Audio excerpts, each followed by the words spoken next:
Hello guys, good morning. এই হচ্ছে আমাদের মাঠাগুরু পাহাড়। আর আপনারা অনেকেই যারা পলাশ ফুল দেখতে চাইছেন, এই হচ্ছে আমাদের সম্পূর্ণ পলাশে ঘেরা জঙ্গল।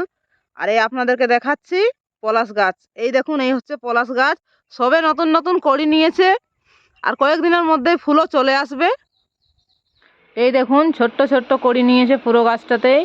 পুরো গাছটাই কিন্তু কড়িতে ভর্তি হয়ে গেছে, আর কয়েকদিনের মধ্যে একদম লাল হয়ে যাবে সম্পূর্ণ গাছটা। দেখতে কিন্তু ভালো লাগবে। যারা পলাশ ফুল দেখতে আগ্রহী তারা অবশ্যই আমাদের এই নাম্বারে যোগাযোগ করুন আমাদের সঙ্গে, কুসুমকলি হোমস্টেতে। আর চলে আসুন নির্দ্বিধায়। তো এই দেখুন, এই রাস্তার মধ্যে আমরা বেরিয়ে পড়েছি আপনাদেরকে পলাশ গাছ দেখানোর জন্য।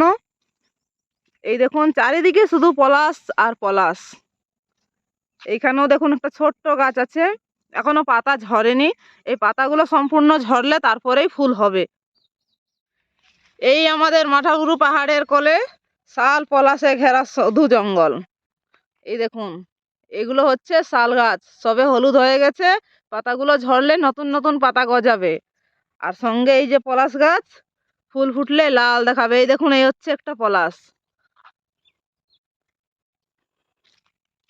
আর এই সামনেই হচ্ছে আমাদের মাঠাগুরু পাহাড়ের ভিউ। আমাদের হোমস্টের পেছন দিকে বেরোলেই দেখতে পাবেন পলাশ গাছ।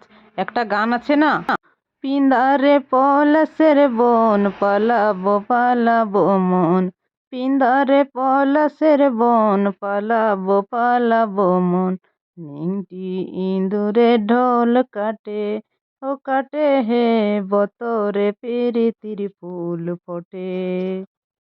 আমার ভিডিওটা যদি ভালো লেগে থাকে তাহলে অবশ্যই লাইক করবেন, কমেন্ট করে জানাবেন কেমন হয়েছে। যারা নতুন তারা অবশ্যই সাবস্ক্রাইব করে সঙ্গে থাকবেন। নমস্কার।